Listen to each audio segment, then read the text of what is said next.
மக்களாகிய நீங்கள் தரக்கூடிய நிதி உதவி 5ஆம் தமிழர் சங்கத்தின் வளர்ச்சிக்கு மிகவும் பயனுள்ளதாக இருக்கும். உங்களால் முடிந்த நிதியுதவியை அளிக்க விரும்புவோர் திரையில் காணக்கூடிய இந்த ஜிபே நம்பர் மற்றும் இந்த அக்கௌண்ட் நம்பருக்கு பணம் செலுத்தலாம். ஐயா வணக்கங்கய்யா. ஐயா வணக்கங்கய்யா. வணக்கம் ஐயா. இப்ப சமீபத்துல கடலூர்ல பாத்தீங்கன்னா ஒரு ரயில் விபத்து நடந்திருக்கு. அது வந்து பாத்தீங்கன்னா பள்ளி வேன் வந்து ஆக்சிடென்ட் ஆயிருக்கு. அதுல 3 குழந்தைகள் வந்து இறந்திருக்காங்க. நீங்க வந்து இப்போ ரயில்வே துறையில நீண்ட நாட்களா இருக்கிறதால உங்ககிட்ட இந்த கேள்வி கேட்கலாங்க. இது வந்து விபத்து வந்து இது எப்படிங்க சாத்தியமா? இது இயல்பா நடந்த மாதிரி இருக்கா இல்ல எப்படிங்க அது? ஐயா, இந்த விபத்து வந்து முற்றிலும் சாத்தியம் இல்லாததுங்க அது. சரிங்களா? அதாவது என்னன்னு கேட்டீங்கன்னா, நம்ம ரயில்வே துறை வந்து மிகப்பெரிய துறைங்க. அது நல்ல அருமையான துறை. சரிங்களா? இதுக்கு நிறைய விதிமுறைகள்லாம், நிறைய கட்டுப்பாடுகள், விதிமுறைகள்லாம் வச்சிருக்காங்க. அந்த விதிமுறைகள் பிரகாரம் இதுல வந்து சாத்தியமே கிடையாது. இந்த விபத்து நடக்குதான சாத்தியம் கிடையாது. இது வந்து முழுக்க ஒரு திட்டமிட்ட சதியாதான் செயல்படுது இது. அதாவது நம்ம ரயில்வே துறைக்குன்னு ஒரு சட்டத்திட்டகம் புத்தகங்கள் ஒண்ணு இருக்குங்க. அதுக்கு பேரு GRS பேரு. சரிங்களா? ஜெனரல் ரூல்ஸ் இன் ரயில்வே அப்படின்னு சொல்லி ஒரு புத்தகம் இருக்கு. அந்த புத்தகத்தின் பிரகாரம் ரயில்வேல கடைநிலை ஊழியரிலிருந்து பெரிய ஆபீசர்ஸ் வரைக்கும், சரிங்களா, உயர் அதிகாரிக மட்டம் வரைக்கும் ரயில்வேல எப்படி வேலை செய்யணும், எந்த மாதிரி வேலை செய்யணும்னு சொல்லிட்டு அந்த புத்தகத்துல எல்லாமே உங்களுக்கு வந்து இடம்பெற்று இருக்கீங்க. சரிங்களா? இந்த விபத்து நடந்து இருக்குது பாத்தீங்கன்னா, இதுல வந்து நான் இன்டர்லாக்டுன்னு சொல்லுவீங்க. நான் இன்டர்லாக்டுனா அந்த இடத்துல சிக்னல் இருக்காதுங்க, சிக்னல் இருக்காது. அப்ப நான் இன்டர்லாக்டு வந்து இல்லாத இடத்துல எப்படி வந்து ஒரு ரயிலை இயக்குறான்னு கேட்டீங்கன்னா, SM-க்கும் அந்த கேட் மேன் இருக்காருங்களா, அவருக்கும் ஒரு போன் மூலமா, ஒரு தொலைபேசி மூலமா தொடர்பு ஏற்படுத்துவாங்க. இப்போ எக்ஸாம்பிள் எடுத்துக்காட்டாக பாத்தீங்கன்னா, நீங்க சொன்னீங்க இல்லையா, இந்த ஊர்ல இருந்து வண்டி கிளம்புதுன்னா அந்த SM அந்த கேட் மேனுக்கு முதல்ல போன் பண்ணுவாரு. இந்த மாதிரி சோ ட்ரெயின், இந்த ட்ரெயின் நம்பர் இருக்கு இல்லைங்களா, அந்த ட்ரெயின் வந்து கிளம்ப போகுது, சோ நீங்க கேட்டை க்ளோஸ் பண்ணுங்கன்னு சொல்லிட்டு SM அந்த கேட் மேனுக்கு இன்ஸ்ட்ரக்ஷன் கொடுப்பாரு. கொடுத்த உடனேயே அந்த கேட் மேன் கேட்டை க்ளோஸ் பண்ணிட்டு திருப்பியும் மறுபடிக்கும் அந்த கேட் மேன் SM-க்கு போன் பண்ணுவார். SM போன் பண்ணி, ஐயா நான் கேட்டை க்ளோஸ் பண்ணிட்டேன், அதனால நீங்க வண்டியை விடலான்னு சொல்லுவார். அப்போ வண்டி விடலாம்னு சொன்ன உடனே SM ஒரு PN நம்பர் இருக்கு. PN என்பது பர்சனல் நம்பர்னு பேரு. அந்த பர்சனல் நம்பர் SM-க்கு மட்டும்தான் தெரியும். அதே மாதிரி கேட்மேன் ஒரு பர்சனல் நம்பர் வந்து SM-க்கு கொடுப்பாரு. அந்த நம்பர் கேட்மேனுக்கு மட்டும்தான் தெரியும். சரிங்களா? எடுத்துக்காட்டுன்னு வச்சுங்க. எடுத்துக்காட்டு பர்சனல் நம்பர் பாத்தீங்கன்னா இது 1ன்னு வச்சுங்க. SM வந்து 1 கொடுக்குறாரு. யாருக்கு கொடுக்குறாரு? கேட்மேனுக்கு கொடுக்குறாரு. சரிங்களா? அதுல இவர் என்ன பண்ணாரு, 1 வந்து டிக் பண்ணிப்பாரு. அதே மாதிரி இவர் 1 கொடுத்தாருங்களா, அந்த 1 இவர் வந்து ரவுண்ட் பண்ணிப்பாரு. அது அடுத்தது இந்த பாயிண்ட்ஸ் இந்த கேட்மேன் என்ன பண்ணுவாருன்னு கேட்டீங்கன்னா, இவர் வந்து 2ன்னு கொடுக்குறாருன்னு வச்சுங்களேன் SM-க்கு, அந்த 2ன்ற எழுத்தை இவர் வந்து டிக் பண்ணிப்பாரு. அவர் 1ன்னு கொடுத்தாருன்னா அதை வந்து ரவுண்ட் பண்ணிப்பாரு. இந்த மாதிரி 2 பேர் வந்து எக்ஸ்டெண்ட் பண்ணிப்பாங்க. PN நம்பர் எக்ஸ்டெண்ட் பண்ணிட்டாங்கன்னா அப்போ லைன் கிளியர் கொடுக்கலான்னு அர்த்தம். இவர் என்ன பண்ணுவாரு, அந்த பிளாக் ஸ்டேஷன் சொல்லுவாங்க. பிளாக் ஸ்டேஷன், இந்த பிளாக் ஸ்டேஷன்ல தான் வண்டி நிக்கணும், வண்டி எடுக்கணும். அதுக்கு தான் அது வந்து பிளாக் பண்றாங்க. வண்டியை பிளாக் பண்ற இடத்துக்கு பேர் பிளாக் ஸ்டேஷன் பேரு. இந்த பிளாக் ஸ்டேஷன்ல வண்டியை இவர் கலப்ப போறாருங்களா, எடுக்க போகும்போது SM வந்து என்ன பண்ணுவாரு, ஸ்டார்ட்னு ஒரு சிக்னல் இருக்கு. அது வந்து வண்டியை வெளியே அனுப்புறதுக்கான சிக்னல். என்னுடைய இப்ப எடுத்துக்காட்டு வந்து ஒரு இடத்துல இருந்து ஒரு இடத்துக்கு ஒரு பாயிண்ட்ல இருந்து அடுத்த பிளாக் ஸ்டேஷன் வண்டி போகும்போது அந்த பிளாக் ஸ்டேஷன், இந்த 2 பிளாக் ஸ்டேஷன் இடைப்பட்ட இடம் வந்து காலியாக இருக்கணும். ட்ராக் வந்து எம்டியா இருக்கணும். எந்த ஒரு வெஹிக்கிளும் இருக்கக்கூடாது அதுல. அப்பதான் வந்து இவரு லைன் கிளியர் கொடுப்பாரு. அந்த SM பக்கத்து SM லைன் கிளியர் கொடுப்பாரு. இது இடையில ஒரு கேட் இருந்தா கேட் மேன் கிட்ட ஒரு PN வாங்கணும். வாங்கிட்டு லைன் கிளியர் கொடுத்த உடனே வண்டி ஸ்டார்ட் ஆகிங்க. SM என்ன பண்ணும், ஸ்டார்டரும் LSS-ம் கிளியர் பண்ணுவார். LSS என்பது லாஸ்ட் ஸ்டாப் சிக்னல்னு பேருங்க. லாஸ்ட் ஸ்டாப் சிக்னல், அந்த ஸ்டேஷனுக்கான லாஸ்ட் சிக்னல் இந்த LSS. அதுக்கப்புறம் எந்த ஒரு சிக்னலுமே இருக்காது அடுத்த ஸ்டேஷன் வரைக்கும். உங்களுக்கு எந்த ஒரு சிக்னல் இருக்காது. இந்த சிக்னல் அடுத்த ஸ்டேஷன் வரும்போது ப்ரீ வார்னிங் சிக்னல் இருக்கும். அதுக்கு பேர் டிஸ்டன்ட்டும் பேரு. ப்ரீ வார்னிங், அந்த ஸ்டேஷன் வரப்போகுது, ஒரு ஸ்டேஷன் வரப்போகுதுன்னு சொல்றதுக்கான ஒரு சிக்னல் இருக்கு. அந்த சிக்னலை தாண்டின உடனே ஓமுன்னு சொல்லுவோம். அந்த ஸ்டேஷனுக்கு அந்த ஸ்டேஷனுக்கு வந்து ஒரு கட்டுப்பாடு இடம் இருக்குங்க. இந்த இடத்துல இருந்து இந்த இடம் இருக்கு, என் இடம் அப்படின்னு சொல்றதுக்கான ஒரு இடம் இருக்கு. அந்த இடத்துக்குள்ள அந்த ஸ்டேஷனை வந்து ஸ்டேஷன் மாஸ்டரும் பாயிண்ட்ஸ் மெயின்டைன் பண்ணுவாங்க. அந்த மெயின்டைன் பண்றதை இவங்க என்ன பண்ணுவாங்கன்னா அதுக்கு ஓமுன்னு பேரு. அந்த ஓம்ல இருந்து அடுத்த லாஸ்ட் ஆஃப் சிக்னல் LSS வரைக்கும் இவர் கண்ட்ரோல்ல இருக்கும். இது எல்லாமே கிளியர் பண்ணி வைப்பாங்க. அவருக்கும் இது எல்லாமே கிளியர் பண்ணி வைப்பாங்க. சப்போஸ் கிளியர் பண்ண முடியல அப்படின்னா இந்த ஸ்டேஷன் மாஸ்டர் அடுத்த பியாண்ட் ஸ்டேஷன் மட்டும் இருக்காங்க, அவருக்கு வந்து என்னால ஓம் வரைக்கும் தான் கொடுக்க முடியும், அதுக்கப்புறம் நான் ஷண்டிங் பண்றேன் அப்படின்னு சொல்லுவாரு. அப்போ ஓம் வரைக்கும் லைன் கிளியர் வாங்குவார் அவரு. இந்த வண்டி அனுப்புறாருங்களா, ஓம் வரைக்கும் லைன் கிளியர் வாங்குவார். ஓம் வரைக்கும் லைன் கிளியர் வாங்கி வண்டி ஓம்ல வந்த பிறகு நிக்கும். நின்ன பிறகு இந்த ஷண்டிங்லாம் லோக்கல் அட்ஜஸ்ட்மெண்ட், லோக்கல் டியூட்டி கொஞ்சம் இருக்கு, அதெல்லாம் முடிச்ச பிறகு அதுக்கப்புறம் சிக்னல் போடுவாரு. சிக்னல் போட்டவரு வண்டி வந்து அங்க இருந்து கிளம்புங்க. இதுதான் ப்ரொசீஜர். இப்போ இந்த சம்பவம் நிகழ்ந்தது இல்லைங்களா, இது நிகழ்றதுக்கு மூல காரணம் பாத்தீங்கன்னா இது வந்து முழுக்க கேட் மேனுங்க. அது ஏன்னா சப்போஸ் எஸ்எம் வந்து பிஎன் வாங்கியிருக்காரு அப்படின்னா ரெண்டு பக்கம் வந்து எக்ஸ்டெண்ட் பண்ணிருப்பாங்க, பிஎன் வந்து எக்ஸ்டெண்ட் பண்ணிருப்பாங்க. பண்ணிட்டு அதுக்கப்புறம் இந்த கேட் மேன கேட்டை க்ளோஸ் பண்ணி இருப்பாரு, இவர் ஏன் ஓபன் பண்ணாரு? ரெண்டாவது, இது நார்மலா நிகழ்வுன்னு கிடையாது. இந்த பஸ் டெய்லி வந்து வருஷம் ஃபுல்லா அந்த கேட் வழி தான் போயிருக்கு பஸ். அப்போ இந்த பஸ்ஸுக்கு போற டைமுக்கு இந்த டைம் வர்றதுக்கும் அவங்க டைமை செட் பண்ணிருப்பாங்க. முதல்ல டைமை செட் பண்ணிட்டு கேட் மேன் வந்து பாத்தீங்கன்னா அவர் வந்து வடநாட்டுக்காரங்கன்னு சொல்றாங்க கேட் மேன், சரிங்களா, நார்த் இந்தியனு. ஸோ இந்த கேட் மேன் அப்போ கேட்டை வந்து க்ளோஸ் பண்றதுக்கு ஏதாவது நடந்திருக்கலாம். அந்த இடத்துல நடக்கும் பொழுது அவர் கேட்டை ஓபன் பண்ணிருக்கலாம். கேட்டை ஓபன் ஆனா இந்த நியூஸ்ல பாத்தீங்க, ஒரு சின்ன ஸ்கூல் பையன், அடிப்பட்ட பையன் சொல்றான் அந்த வேன்ல இருந்த பையன், என்னுடைய வேன் டிரைவர் தவறு பண்ண மாட்டாரு. சப்போஸ் கேட்டே ஓபன்ல இருந்தாலும் அவரு கேட்டு கிட்ட வந்து ரெண்டு பக்கம் பாப்பாரு, பார்த்துட்டு தான் வண்டியை மூவ் பண்ணுவாரு. இது வந்து அவருடைய டெய்லி ஆட்டிடியூடு. இந்த வாட்டி ஒரு கேட் ஓபன் பண்ணும்போது ஏன் நிக்கல, இதுக்கு என்ன காரணம் அப்படின்னு சொல்லிட்டு இந்த பையன் ஒரு கொஸ்டின் எழுப்புறான், கேள்வி எழுப்புறான். இந்த கேள்விய நம்ம வந்து இதை வந்து வேற ஆங்கில தான் பார்க்கணும். இந்த கேள்விய அந்த பையன் கேட்கிற கேள்வி சரிதானே? வருஷம் ஃபுல்லா ஒரு வேன் டிரைவர், இறங்கி பார்த்த வேன் டிரைவர், ரெண்டு பக்கம் எட்டி பார்த்த டிரைவர் இன்னைக்கு ஏன் பார்க்கல? ஐயா இப்ப ஒரு விஷயங்க என்னன்னா, அந்த கேட்டு அந்த இது ரிவர் இது ஓபன் பண்ணுவாங்க இல்லைங்க? ஆமாங்க.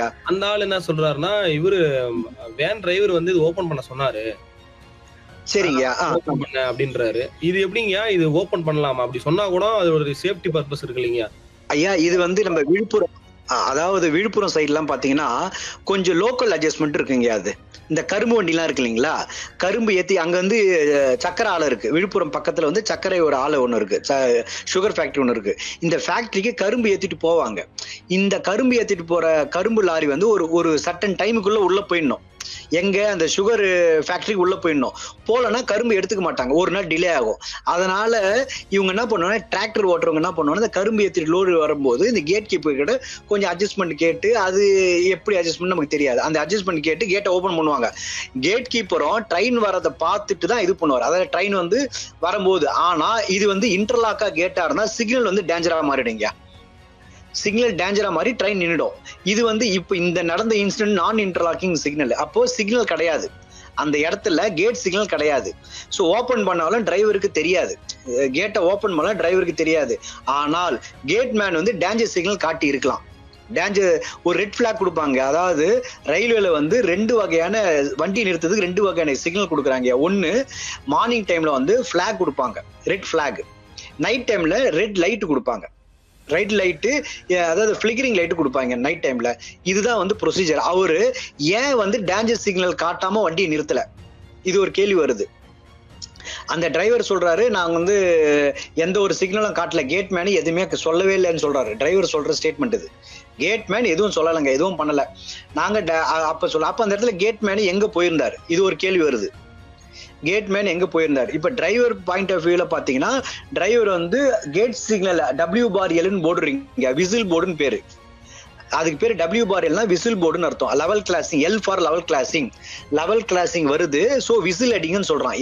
WBRL லெவல் கிளாசிங் வந்து விசில் அடிங்க. W மட்டும் போடுவோம். அந்த இடத்துல பாத்தீங்கன்னா கேட்டே இருக்காது. இந்த யானை கிராஸ் பண்றது, சப்போஸ் இந்த காட்டு வழிகளை வண்டி போகும்போது புலி கிராஸ் பண்ணோம், யானை கிராஸ் பண்ணோம், இந்த மாதிரி விலங்கு கிராஸ் பண்ணும்போது அந்த இடத்துல சவுண்டு கொடுங்கன்னு சொல்லிட்டு Wன்ற போர்டு ஒன்று இருக்கும். அந்த போர்டுல நீங்க விசில் அடிச்சீங்கன்னா அந்த மிருகங்கள் வந்து கொஞ்சம் அந்த ட்ராக்ல இருந்து தப்பிச்சு போயிடும். அதுக்காக ஒரு சேஃப்டி பர்பஸா கொடுக்கறது. அப்போ டிரைவர் விசில் அடிச்சாரு அப்படின்னு சொல்ல போறது. ஸ்டேட்மெண்ட்ல டிரைவர் விசில் அடிச்சாரு. விசில் அடிக்கும் போது கேட்மேன் வெளியே வந்திருக்கலாம், ஏன் வரல? இது ஒரு கேள்வி. அப்ப கேட்மேன் எங்க போயிருந்தாரு, வண்டி வரப்ப கேட்மேன் எங்க போயிருந்தாரு, இது ஒரு கேள்விங்க. அதுக்கப்புறம் வேன் டிரைவர் பார்த்துதான் வண்டி எடுத்திருந்தாருன்னா வண்டி வர்றது விசிபிலிட்டி தெரியும். இது கருவான்னு தெரியல, இந்த இடம் வந்து ஒரு கருவு மாதிரி இருந்ததுன்னா, ஒரு டேர்னிங் பாயிண்டா இருந்ததுன்னா டிரைவருக்கு விசிபிலிட்டி இருக்காது. அது 2 டிரைவருக்குமே, அது பஸ் டிரைவரா இருக்கட்டும், வேன் டிரைவரா இருக்கட்டும், அல்லது லோகோ பைலட்டா இருக்கட்டும், இவங்க விசிபிள் இருக்காது. இதே ஸ்ட்ரைட் லைனா இருந்ததுன்னா விசிபிள் இருக்கும். இது நம்ம இதை கொஞ்சம் ஆய்வு பண்ணுங்க. இது வந்து ஸ்ட்ரைட் லைனா இருந்தா இல்ல கருவுல இருந்தா ஆய்வு பண்ணாதான் நமக்கு தெரியும். இது ஒண்ணு. ஐயா, இப்ப நியூஸ்ல என்ன சொல்றாங்கன்னா, அந்த கேட்மேன் அவர் வந்து தூங்கிட்டதாகவும், அவர் வந்து ஒரு வடநாட்டவர் அப்படின்னு சொல்றாங்க. அவர் தூங்கிட்டதா சொல்றாங்க. இப்ப வந்து அவர் தூங்கிட்டாங்கன்னா, இப்ப நீங்க முன்னாடியே சொன்னீங்கல்ல, இவர் வந்து இங்க இருந்து ஒரு போன் பண்ணுவாரு, ஒரு மெசேஜ் சொல்லுவாரு, அதே மாதிரி அங்க இருந்து ஒரு மெசேஜ் சொல்லுவாரு. அப்ப இங்க தூங்கி போனே எடுக்கலன்னா என்ன பண்ணுவாங்க, என்ன பண்ணணும்? போன் எடுக்கல அப்படின்னா வண்டியை வந்து அந்த எஸ்எம் வந்து அந்த பிளாக் ஸ்டேஷன்ல இருந்து வண்டி விட மாட்டாரு. அந்த பிளாக் ஸ்டேஷன் இருக்கு இல்லைங்க, அந்த பிளாக் ஸ்டேஷன் வண்டி விடாத எஸ்எம் வந்து என்ன பண்ணா அந்த வண்டி அங்கேயே நிறுத்திப்பாரு. அந்த சிக்னல் இருக்கு இல்லையா, எல்எஸ்ன்னு சொல்றது ஸ்டார்டர்னு சொல்லுவோம். அந்த ஸ்டார்டர்ல சிக்னல் நிறுத்திப்பாருங்க. வண்டி நிறுத்திட்டு இவருக்கு இந்த கேட்மேனுக்கு போன் பண்றாரு. இப்ப கேட்மேன் போன் எடுக்கல அப்படின்னா உடனே என்ன பண்ணுவாங்களா, ஒரு டைமிங் இருக்கு, 10 மினிட்ஸ் வெயிட் பண்ணுவாங்க. யாராவது ஒரு டாய்லெட் போயிருக்கலாம், பாத்ரூம் போயிருக்கலாம், நேச்சுரல் கால் இருக்கு இல்லைங்களா, இல்ல சாப்பிட்டுட்டு இருக்கலாம், கை கழுவு போயிருக்கலாம், இங்க போன் வருதுன்னு சொல்லிட்டு இதுக்காக ஒரு 5 மினிட்ஸ் to 10 மினிட்ஸ் வெயிட் பண்ணுவாங்க. வெயிட் பண்ண பிறகும் போன் எடுக்கல அப்படின்னா டுவர்ட்ஸ் ரோட்வேஸா பைக்கோ காரோ எடுத்துட்டு அங்க இருக்க பாயிண்ட்ஸ்மேன், அங்க ஒரு பாயிண்ட்ஸ்மேன் இருப்பாரு அந்த ஸ்டேஷன்ல, அந்த பாயிண்ட்ஸ்மேன் பைக்கோ காரோ எனி வெஹிக்கிள் ஏதோ ஒரு வெஹிக்கிள் எடுத்துக்கிட்டு இந்த கேட்டு கிட்ட வருவாரு. கேட்டு கிட்ட வந்த பிறகு இந்த கேட் கீப்பர் உயிரோட இருக்காரா இல்லையான்னு பாப்பாரு. பார்த்த பிறகு கேட் கீப்பர் இருந்தானா என்னையா கேட்டை போடலன்னு சொல்லிட்டு கேள்வி கேட்பாரு. சப்போஸ் அங்க யாருமே இல்ல கேட் கீப்பரை வந்து அடிச்சு சாவடிச்சிருக்கலாம், இல்லைன்னா கேட் மேன் வந்து தூங்கிட்டு இருக்கலாம், போதை தண்ணி போட்டுட்டு மது அறிஞ்சிட்டு தூங்கி இருக்கலாம், இல்லைன்னா கேட் மேன் எங்களை ஓடி இருக்கலாம், புலி பாம்பை பார்த்து ஓடி இருக்கலாம். ஸோ அந்த இடத்துல அந்த பர்சன், அந்த நபர் இல்லாத பட்சத்துல அந்த காம்பிடென்ட் ரயில்வே சர்வெண்ட் சொல்லுங்க, அந்த காம்பிடென்ட் ரயில்வே சர்வெண்ட் இல்லாத பொழுது இந்த வந்தாருங்களா, இந்த வந்தாரு இல்லைங்களா இப்போ பாயிண்ட்ஸ்மேனு, அந்த பாயிண்ட்ஸ்மேன் வந்து சார்ஜ் எடுக்கணும். எடுத்துட்டு திருப்பி இந்த பாயிண்ட்ஸ்மேன் வந்து அந்த பிளாக் ஸ்டேஷனுடைய எஸ்எம்க்கு இவரு போன் பண்ணுவாரு. சார் இங்க கேட்மேன் கிடையாது, நான் பார்த்தேன், வெயிட் பண்ணி பார்த்தேன், சுத்தி முத்தி பார்த்தேன், அவரு கிடையாது அப்படின்னு சொல்லுவாருங்க. அப்படிங்களா, அப்ப நீங்க கேட்டை க்ளோஸ் பண்ணுங்கன்னு சொல்லிட்டு அங்க இருந்து வந்தாருங்க, அந்த பாயிண்ட்ஸ்மேன் கேட்டை க்ளோஸ் பண்ணுவார். கேட்ட டிராபிக், அதாவது வந்து ரோட் டிராபிக்கை க்ளோஸ் பண்ணுவாரு. ரோட் டிராபிக்கை க்ளோஸ் பண்ணி ரயில் டிராபிக்கை ஓபன் பண்ணுவார்.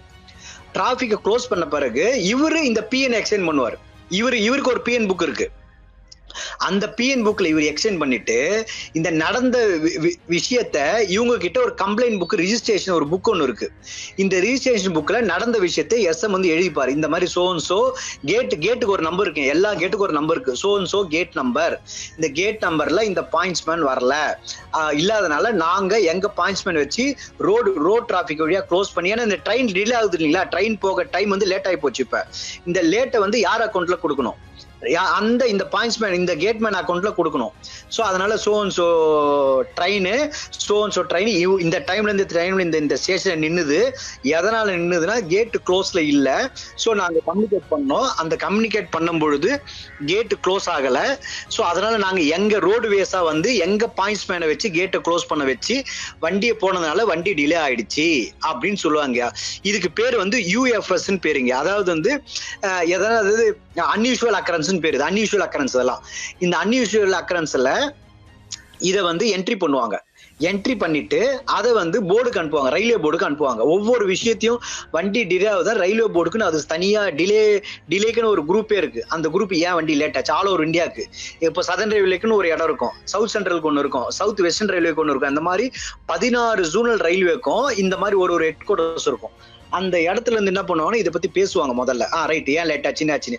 அப்போ இந்த வராத கேட்மேன் இருக்கு, அவருக்கு பனிஷ்மெண்ட் கொடுப்பாங்க. இதுதான் ப்ரொசீஜர். ஆனா இவங்க கேட்மேன் தூங்கினா எப்படி கேட் ஓப்பன்ல தானே இருக்கணும். அப்ப இல்ல சரி, கேட்மேன் தூங்கினாரு வச்சுங்க, கேட் ஓப்பன்ல இருக்கணும் இல்ல க்ளோஸ்ல இருக்கணும். கேட் ஓப்பன்ல இருந்ததுன்னா இவர் பிஎன் வாங்கியிருக்கணும், எஸ்எம் வந்து பிஎன் வாங்கியிருக்கணும். ஏன் வாங்கல? அப்படி வாங்கி இருந்தாருன்னா கேட்மேன் கேட்டை க்ளோஸ் பண்ணிருப்பாரு இல்லைங்களா, க்ளோஸ் பண்ண பிறகுதான் பிஎன் கொடுப்பாரு. க்ளோஸ் பண்ணி தான் வண்டி எப்படி உள்ள வந்திருக்கும். ஒண்ணு. ஐயா ஒரு சந்தேகம் ஒண்ணு. சொல்லுங்க. ஒன்றும் இல்லையா, இப்ப இவ்வளோ ரூல்ஸ் அண்ட் ரெகுலேஷன்ஸ் வந்து இருக்கு. ஒரு கேட்டை வந்து திறக்க முடியலன்னா இந்த மாதிரியான இவ்வளோ ரூல்ஸ் சொல்றீங்கல்ல, இப்ப ஆமாங்க. என்ன கேள்வினா இது எதுவுமே இங்க நடக்கலன்னு சொல்றாங்க. இப்ப ஆமா. சாதாரணமா பாத்தீங்கன்னா நம்ம இந்தியாவிலேயே வந்து நிறைய பேர் ரூல்ஸை மதிக்காம சாமானிய மக்கள் இப்ப சிக்னல் போட்டு ரெட் சிக்னல் இருந்தாலும் அது கடந்து போகுது. அது மாதிரி சின்ன சின்ன விஷயத்துல ரூல்ஸை மதிக்காம மக்கள் நார்மலா, அது நம்ம எல்லாருக்குமே நல்லாவே தெரியும். அது போலவே இப்போ வந்து ரயில்வே துறையிலையும் இப்ப இவ்வளவு ரூல்ஸ் இருந்தும் அதை மதிக்காம இப்ப வந்து அந்த மாதிரி போயிட்டு இருக்காங்களா? உங்களுக்கு தெரிஞ்சு அந்த மாதிரி நடக்குமா, இல்ல அப்படி நடக்க வாய்ப்பே இல்லையா? ஐயா இல்லைங்க. அதாவது ரயில்வே துறையை பொறுத்து மட்டும் ரூல்ஸை வந்து மதிக்காத யாருமே வேலை செய்ய மாட்டாங்க. ஏன்னா ரூல்ஸ் வந்து ஃப்ரேம்டு. இதை வந்து ரயில்வேல வந்து ஃப்ரேம் பண்ணி வச்சுட்டான். இந்த ரூல்ஸ் வந்து ரயில்வே ஃப்ரேம் வச்சுட்டா. அதுக்கு தான் GRS புத்தகம் இருக்கு. அந்த புத்தகத்துல இந்தந்த எல்லா வேலைக்கும் ஒவ்வொரு சின்ன கல்லு பொறுக்கணும், அந்த கல்லை எப்படி எடுக்கணும், எந்த மாதிரி எடுக்கணும்னு சொல்லி, எவ்வளவு டன்னேஜ்ல எடுக்கணும், எந்த வகையில எந்த ரயில் எவ்வளவு வைக்கணும், எல்லாமே ரூல்ஸ் அண்ட் ரெகுலேஷன் ஃப்ரேம் பண்ணி வச்சுட்டாங்க. சரிங்களா? இந்த ரூல்ஸ் அண்ட் ரெகுலேஷன் வழியா தான் ரயில்வே வந்து இயங்குது. இதுக்கு மாற்று கருத்தே கிடையாது. ஆனால் ஒரு சில ரயில்வேல ஒரு சில தீவிரவாத இயக்கம் மாதிரி நிறைய பேர் இருக்காங்க. அவங்க வந்து அவங்களுடைய சுயநலத்துக்காக இந்த ரூல்ஸ் அண்ட் ரெகுலேஷன் மிஸ்யூஸ் பண்றாங்க. மிஸ்யூஸ் பண்ணும் பொழுதுதான் உங்களுக்கு என்ன நடக்குது, ஒரு சில பிரச்சனைகள் ஏற்படுது. அந்த பிரச்சனைகள் ஏற்படுறதுதான் இது ஒரு எடுத்துக்காட்டு. இந்த ஒரு எடுத்துக்காட்டு. சாதாரணமா இப்ப இந்த மிஸ்யூஸ் பண்றாங்கல்ல, அது இப்ப இதுல பாத்தீங்கன்னா முக்கியமா வந்து அவர் தூங்கிட்டாரு அதெல்லாம் சொல்றாங்க அந்த சைடு கேட்மேன். ஆனா இந்த சைடு முக்கியமா வந்து ரயில் ஓட்டுபவர் லோகோ பைலட் வந்து அவங்க தான் வந்து ரொம்ப அவங்களுக்கு அதிக பொறுப்பும் இருக்கு. அவ்வளவு ஸ்பீடா ட்ரெயினை ஓட்டிட்டு வராங்க, அங்க போன் எடுக்கலாம் நிப்பாட்டணும் அப்படின்னு அந்த அவங்களுக்கு ஒரு அதிக கடமையும் இருக்கு.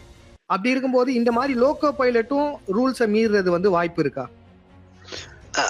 ஐயா இதுல முக்கியமான ஒரு விஷயம் என்னன்னு கேட்டீங்கன்னா, ரயில்வேல யார் ரூல்ஸ் மீறினாலும் வேலையை விட்டு தூக்க மாட்டாங்கய்யா.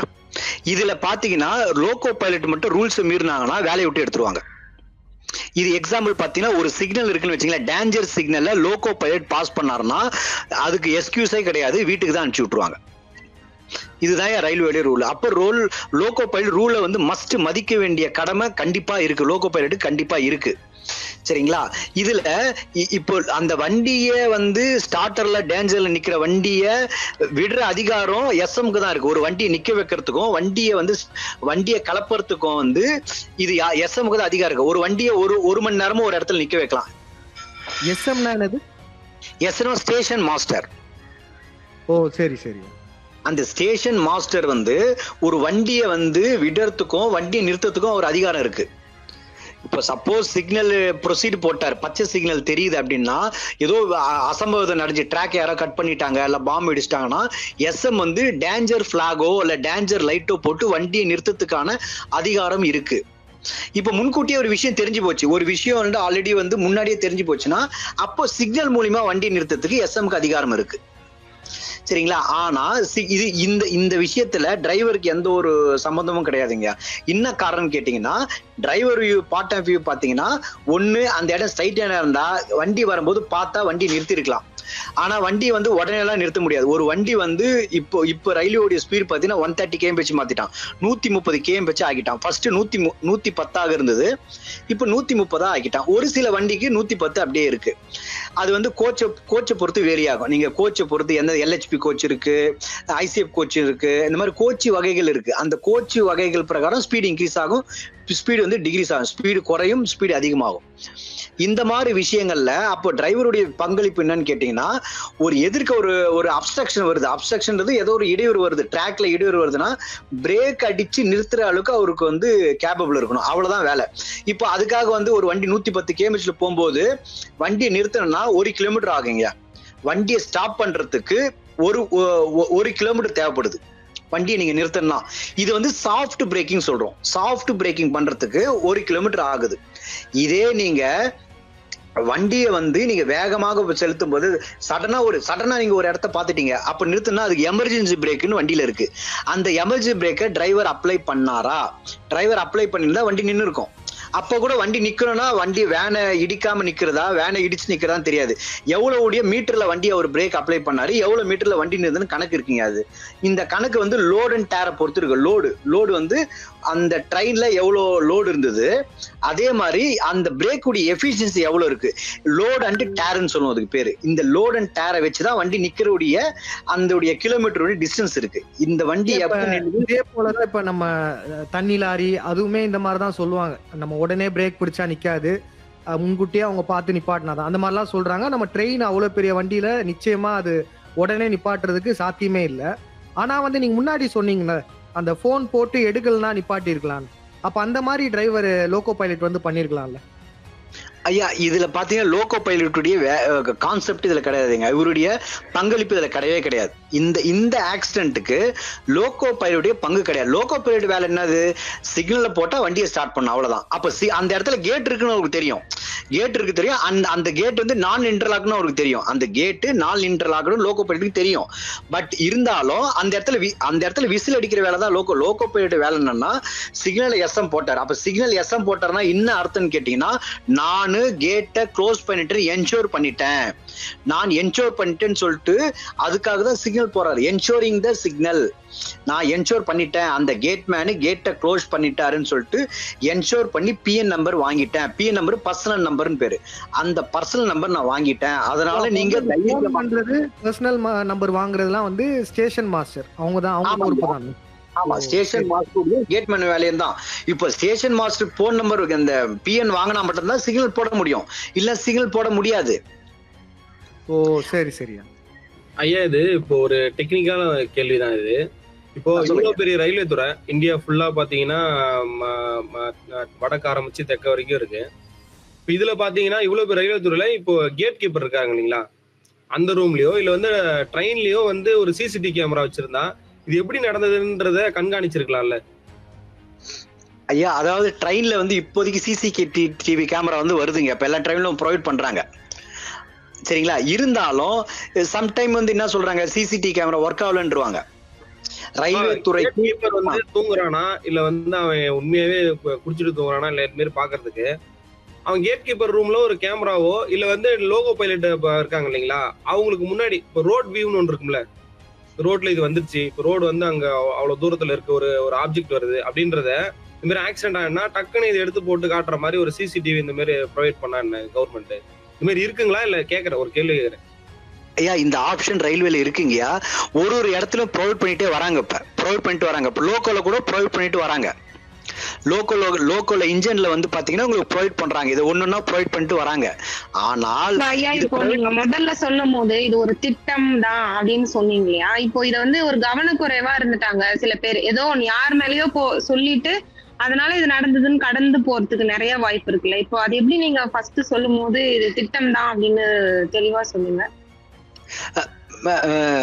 ஐயா. இப்ப நான் என்ன கேக்குறேன்னா, இது திட்டம் எப்படி சொல்லணும், இதை கடந்து போக முடியாது. ஏன்னா ரயில்வே உடைய சேஃப்டி ரொம்ப எக்ஸ்ட்ராடினரியா இருக்கு. அது பாத்தீங்கன்னா உங்களுக்கு அபரிதமான சேஃப்டி தான் ரயில்வேல. ஒவ்வொரு விஷயத்துக்கும் ஒரு ட்ரெயினை மூவ் பண்றதுக்கும் சரி, நீங்க எந்த ஒரு விஷயமா இருந்தாலும் அவ்வளவு சேஃப்டி இருக்கு. இது சேஃப்டி இல்லாம கவனக்குறைவால் நடக்கிறது கிடையாது, இது திட்டமிட்டு தான் நடந்திருக்கு. அப்படியே கவனக்குறைவால் நடந்திருந்தாலும் அந்த கேட் மேன் டேஞ்சர் சிக்னல் காட்டி வண்டியை நிறுத்தி இருக்கலாம். தவறு பண்ணிட்டாரு, கேட்டை ஓபன் பண்ணி தவறு பண்ணிட்டாரு. ஆனா வண்டி கிட்ட வந்துருச்சுன்னு சொல்லிட்டு வண்டி நிறுத்தி இருந்தா கண்டிப்பாக ஒரு 600 மீட்டர்ல வண்டி நின்று இருக்கும், ட்ரெயின் நின்று இருக்கும். இந்த ஆக்சிடென்ட் நடக்காம நம்ம தவிர்த்து இருக்கலாம். ஆனா 600 மீட்டருக்கும் இவர் கேட்மேன் எதுவும் பண்ணாத இருந்தாருன்னா இது கவனக்குறை குறையாது. இது திட்டமிட்ட வேலைதான். இது திட்டமிட்டு பண்ணிருக்காங்க. ஏன் இந்த மாதிரி இப்ப திட்டமிட்டு எல்லாம் நடக்குது இல்லைங்க. இதுக்கு ஒரு கண்காணிப்பு கேமரா இருந்துச்சுன்னா வச்சுங்களேன், இப்ப யார் மேல மிஸ்டேக் இதுதான் அப்படின்ற மாதிரி நம்ம சொல்லிடலாம்ல ஐயா. ரயில்வேல நீங்க சொல்ற இந்த கேமராவுடைய ஆப்ஷன் இருக்கு. இந்த கேமரா ரயில்வே ப்ரொவைட் பண்றாங்க. இப்போ சிசிடிவி இதுல இருந்து வெளியே இல்ல எதுவுமே. இப்போ என்னன்னா பிளைண்டா கேட் மேன் ஓபன் பண்ணா டிரைவர் ஓபன் பண்ண சொன்னாரு, வேன் டிரைவர். நான் ஓபன் பண்ண நேரத்துல இந்த ட்ரெயின் அடிச்சிருச்சு அப்படின்னு பிளைண்டா சொல்றாங்கல்ல, அதுக்காக கேக்குறேன் ஐயா. அதுதான் ஐயா அவங்க நோக்கம். இது ஒரு சடங்கு கொலை தான். அது சடங்கு கொலையை மறைப்பதற்கு இது ஒரு சாக்கு போக்கு, ஒரு சாக்கு. அதாவது நான் இப்படிதாங்க, நான் இப்படிதான் பண்ணுவேன், என்ன பண்ணுவேன் அப்படின்னு சொல்ற மாதிரி உங்களுக்கு இது அலட்சியத்தனம். எப்படி அலட்சியம் பண்ணுவ நீ? இப்போ மக்களுடைய கேள்விங்க அது, எப்படி அலட்சியமா இருப்ப, அதான் கேள்வி. இப்போ இது ஒரு சாக்கு போக்கு. என்ன காரணம் கேட்டீங்கன்னா, ரயில்வேல நீங்க சொல்ற சிசிடி கேமரா எல்லா இடத்துலயும் இருக்கீங்க. இப்ப அவங்க அடுத்த ஸ்டேஜ் என்ன பண்ணுவாங்க, சிசி கேமரா ஒர்க் ஆகலன்றுவாங்க. சிசி கரண்ட் போயிடுச்சு, சப்ளை போயிடுச்சு. ரயில்வேல 24 மணி நேரமும் கரண்ட் இருக்கக்கூடிய ஒரு துறைங்க ரயில்வே துறை. ஆனா இவங்க என்ன சொல்லுவாங்க, ரயில்வேல கரண்ட் போயிடுச்சுங்க, அந்த ஒரு செகண்ட் கரண்ட் போயிடுச்சுங்க, ஒரு செகண்ட்ஸ் கரண்ட் போயிட்டு வந்துருச்சுங்க, அதனால அந்த இது மட்டும் எடுக்க முடியலங்க, அந்த ஆக்ஷன் மட்டும் எடுக்க முடியலன்னு சொல்லுவாங்க. இது முடிஞ்சு போச்சு. சரிங்களா? அடுத்தது பாத்தீங்கன்னா வேற எதுனா கேட்டீங்கன்னா, ஏதோ அந்த இடம் வந்து ஒரு காட்டு மாதிரி இடங்க, அது பாம்பு மேல ஏறிடுச்சு, ஒயர் மேல பாம்பு ஏறிடுச்சு, அதனால வந்து அந்த பாம்பு ஏறதுனால ஒயர் வந்து கட் ஆயிடுச்சு, ஏதோ ஒரு ஒயர் வீடியோ ஒரு ஒயர் வந்து கட் ஆயிடுச்சு, அதனால எங்களால எடுக்க முடியல அப்படின்னு இது ஒரு சாக்கு சொல்லுவாங்க. சொல்லுங்க மேடம். இந்த இன்டர்லாக்கிங் சிஸ்டம் இதெல்லாம் சொல்றீங்கல்ல, இப்போ ஒரு 7000 பாயிண்ட்டுக்கு மேல ஒரு இன்டர்லாக்கிங் சிஸ்டம் இல்லாம இருக்கு. இப்போ அந்த இன்டர்லாக்கிங் சிஸ்டத்துல இவங்க இன்னும் கொஞ்சம் ஸ்ட்ராங் பண்ணதுக்கு வேற என்ன, இப்போ அந்த இடத்துல சிக்னல் ஏன் வைக்க கூடாது? அவங்க தாராளமா வைக்கலாம். என்ன கேட்பாங்க, ரயில்வேல ஃபண்ட் இல்லன்னுவாங்க. ரயில்வேல ஃபண்ட் இல்ல. நீங்க அது நம்ம நம்ப முடியாது. ஒரு வருஷமும் ரயில்வே பட்ஜெட்டை நம்ம பாக்குறோம், எவ்வளவு ரயில்வேக்குன்னு இது பண்ணாங்க. அது ஒரு சென்ட்ரல் கவர்மெண்ட், அது ஒரு நேஷனல் வைடு இருக்கிற ஒரு சிஸ்டம், ஒரு டிபார்ட்மெண்ட். அந்த டிபார்ட்மெண்ட்ல நீங்க ஃபண்ட் இல்லன்னா சொல்ல முடியாது. இது ஒரு பாயிண்ட். இன்னொன்னு, நீங்க இன்டர்லாக்கிங் சிஸ்டம் இல்லாம இவ்வளவு பெரிய அன்கன்ட்ரோலபிளா இருக்க ஒரு டிபார்ட்மெண்ட் எப்படி ரன் பண்ண முடியும்? அந்த இன்டர்லாக்கிங் சிஸ்டத்துக்கு வேற ஏதாச்சும் ஒரு ஆல்டர்னேட்டிவா ஒரு சோர்ஸ் வைக்கணும் இல்லைங்களா? இப்ப இதெல்லாம் அவாய்ட் பண்ணறதுக்கு கண்டிப்பா வைக்கலாம், தாராளமா வைக்கலாம். ஆனா இவங்க வந்து இதுதான் இவங்க நோக்கமே, அதுதானே. இப்போ எல்லா ஸ்டேஷன்லயும் உங்களுக்கு வந்து சிசி கேமரா ப்ரொவைட் பண்றாங்க. இவங்க கிட்டத்தட்ட இது வந்து ஒரு 5 வருஷத்துக்கு முன்னாடி ப்ரோக்ராம் பண்ணிருப்பாங்க, ஒரு 5 இயர்ஸ்க்கு முன்னாடியே இதை திட்டம் போட்டிருப்பாங்க. இந்த இடத்துல இது நடக்கணும் அப்படின்னு இவங்க திட்டம் போட்டுருவாங்க. போட்ட பிறகு இவங்க என்ன பண்ணுவாங்கன்னா, உடனே வந்து இந்த இடத்துல மட்டும் சிசி கேமரா ப்ரொவைட் பண்ண மாட்டாங்க. என்ன கேட்டீங்கன்னா, இப்ப இடம் சரியில்லைமா, கரண்ட் சப்ளை வரல, சிசி கேமரா அது வரல, இது வரல, கொஞ்சம் ஃபண்ட் வரணும், அதெல்லாம் பண்ணணும், அப்படி ஏதாச்சும் சொல்லி பக்கத்து ஸ்டேஷன் போடுவோம், அதுக்கு பக்கத்து ஸ்டேஷன் போடுவோம். ஆனா இந்த ஸ்டேஷன் மட்டும் போட மாட்டோம். அப்படியே வச்சிருந்து இந்த ஆக்சிடென்ட் பிறகு இப்ப போடுவாங்க பாருங்க சிசிடிவி. இந்த ஆக்சிடென்ட் நடந்து முடிஞ்சது இல்லைங்களா, நடந்து முடிஞ்ச பிறகு இப்ப சிசிடிவி கேமரா உடனே ரொம்ப வேகமா பண்ணுவாங்க. இப்ப ஐயோ ஆயிடுச்சு, ஆக்சிடென்ட் ஆயிடுச்சு, அப்படி ஆயிடுச்சு, இப்படி ஆயிடுச்சு. இது வந்து ஒரு மர்மமாவே பாத்தீங்கன்னா, இப்ப நம்ம ஒரு எக்ஸாம்பிள் நான் சொல்றேன். ஒரு பள்ளி குழந்தை பாத்தீங்கன்னா ஸ்ரீமதி, அவங்க இருக்கும் போதும் பாத்தீங்கன்னா சிசிடிவி வந்து தாமதமா தான் வெளியிடுறாங்க. அந்த பள்ளியில பாத்தீங்கன்னா முழுக்க வந்து சிசிடிவி கண்காணிப்புல இருக்கு. அது ஒரு பிரச்சனை வருது, அந்த பிரச்சனைக்கு சிசிடிவி கேட்டா இல்லைன்றாங்க. இப்ப அஜித் வந்து கொல்லப்படுறாரு, அந்த அஜித்துக்கான சிசிடிவி கேட்கற, அது சிசிடிவி இல்ல. இப்போ இந்த மாதிரி ஒரு ட்ரெயின் ஆக்சிடென்ட் நடக்குது, இதுக்கு சிசிடிவி கேட்டா இல்லன்றாங்க. இந்த சிசிடிவி கேமரா அப்ப காவல்துறை தான் சொல்லுது, தெருமுனையில போடுங்க, அங்க போடுங்க, இங்க போடுங்க, எல்லாமே போடுங்க அப்படி சொல்றாங்களே தவிர, இந்த அரசாங்கம் இது பத்தின ஒரு அதாவது விழிப்புணர்வு மட்டும் தான் இருக்கே தவிர அதுக்கான நடவடிக்கை, அதுக்கான எதுவுமே பண்ண மாட்டாங்க. ஏன் இப்ப இந்த கேஸ் இப்போ ஒரு கற்பனைக்கே வச்சுப்போம். இந்த கேஸ் இப்போ உங்ககிட்ட வருது, நீங்க ரயில்வே துறையில பல ஆண்டுகளாக பணிபுரிஞ்சிட்டு இருக்கீங்க. இப்ப இது உங்ககிட்ட வரும்போது இது நீங்க சொல்றீங்க, இது வந்து இதுக்கு பின்னாடி ஒரு வல்லாதிக்க சக்திகளின் பிளான் இருக்குன்றதெல்லாம் சொல்றீங்க. ஆனா முதல்ல வந்து ஆமா 100% அப்படிதான் இருக்கும்.